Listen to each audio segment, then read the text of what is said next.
It's the 1930s. American life is characterized by struggle, financial instability, and unemployment. The Great Depression slowly kills the American ideals that have been so revered and sought after. The one source of alleviation from that crippling reality? Pinball. It's in this early quarter of the 20th century that pinball comes to exist and thrive due to the cheap entertainment it was capable of providing. During this time, notable pinball company Bally Manufacturing comes out with the first notable flipperless pinball machine such as Ballyhoo in 1932 to massive success. Seeing this prosperity, over 145 companies emerged in the mid-1930s to try and chase the success of pinball, with only 14 of them surviving the strong competition that came about. However, the story of pinball doesn't end there. Into the 1940s, pinball experienced massive changes that would not only alter the game's reach, but also the game itself. Starting in 1942, pinball was banned in New York, which caused other cities such as Milwaukee, Chicago, New Orleans, and Los Angeles to follow suit. These bans came about due to claims that pinball wasn't truly a game of skill, but a game of chance, and that it was being used for gambling that was corrupting the youth. And to be fair, at the time it wasn't an entirely incorrect claim. Betting on the outcomes of pinball games as well as bingo pinball games which rewarded winners with money were becoming increasingly common. To better understand this, one must know that pinball machines by this point in time were flipperless, meaning that there was next to nothing a player could do to control the ball beyond the initial launching of the ball into the playfield with the plunger. The ball's trajectory was essentially random. Another factor affecting pinball's audience reach was World War II. With the United States switching from commercial production to wartime production, pinball was hit hard. In conjunction with the ban of pinball in public spaces, pinball was largely seen as a waste of valuable resources during the war, meaning less pinball tables were produced during this time. Notably, New York City Mayor Fiorello LaGuardia, the man behind the bans on pinball, actually got police squads to go out and raid amusement parks, candy stores, bars, and bowling alleys to confiscate around 2,000 pinball tables. But it didn't stop there. To make a point, Mayor LaGuardia and other police chiefs gathered the press together to come watch them brutally smash pinball machines with sledgehammers. The remains of the machines were then dumped into the Long Island Sound, with the collected pinballs being enough metal to build around 4 2,000-pound aerial bombs. In New York City, the Little Flower was on an anti-gambling rampage. Gotham's colorful Mayor LaGuardia led police in smashing and jettisoning 1,200 slot machines. Mechanical pickpockets, Fiorello called them. He heaved the first one into Long Island Sound personally. No more slot machines, he said, and made it stick.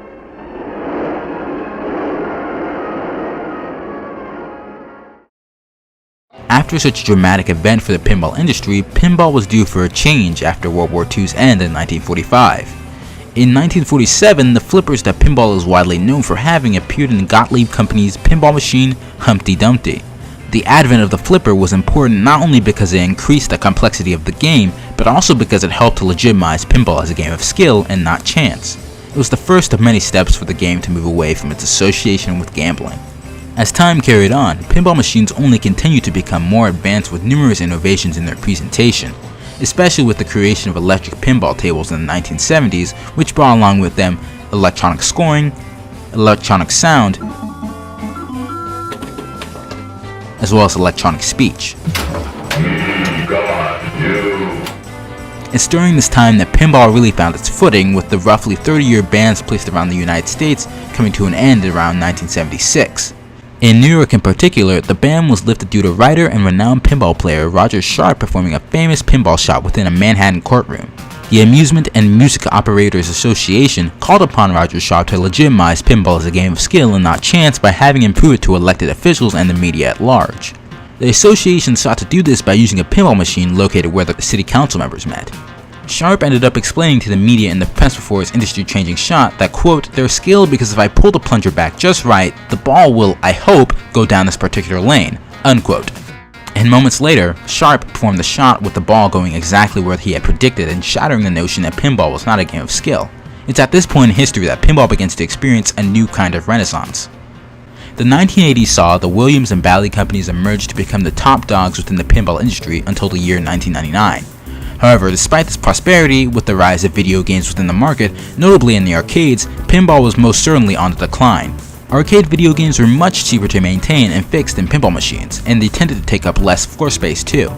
By 1999, Williams and Bally exited the pinball space, leaving the newly formed Stern Pinball as the sole company within the pinball space for many years after that. It's not until 2013 that another manufacturer known as Jersey Jack Pinball enters the industry, and even then, in the 21st century, pinball still remains a niche hobby. With older pinball tables becoming harder to find as they naturally break down due to use, and arcades becoming scarce to non-existent, the preservation of legendary pinball tables seemed like a hopeless cause.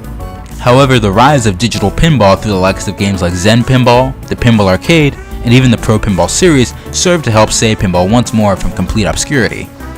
Zen Pinball creates new digitally created tables in an effort to rope new people into the game due to the ease of access, while the Pinball Arcade seeks to recreate the greatest pinballs of the past for old fans and new fans alike, and to make the game more accessible to a wider audience of people. In fact, the Pinball Arcade developed by Farside Studios is notable in how in-depth it goes to recreate these tables exactly how they are in the real world.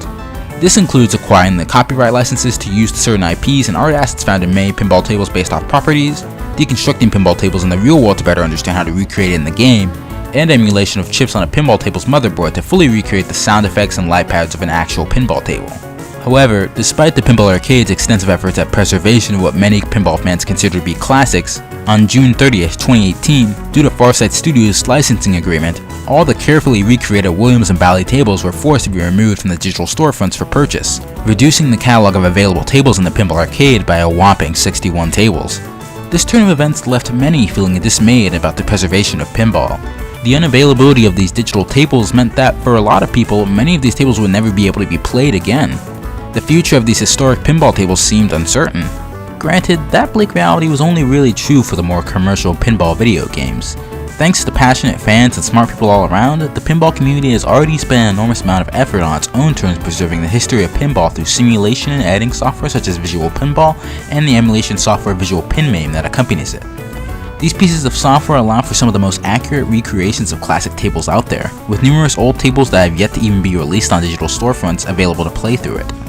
The software is also quite versatile, allowing for those that wish to go beyond emulation using a desktop PC to go ahead and use virtual cabinets to fully replicate the experience of playing real pinball. Of course, despite the quality of the Visual Pinball software, jumping through that many hoops to emulate classics isn't for everyone. For those that use the more convenient to play recreations in the Pinball Arcade game rather than the Visual Pinball software to play old tables, it was certainly a bummer to hear news of tables going away suddenly. It wasn't until 2 months later that Zen Studios announced that they had acquired the license for the Williams and Bally collection of tables and planned to release them on October 9, 2018 for Pinball FX3. Zen Studios even went as far as overhauling their normally arcadey and unrealistic pinball physics for these tables, specifically to create an experience that is more in line with real pinball and the desires of hardcore fans.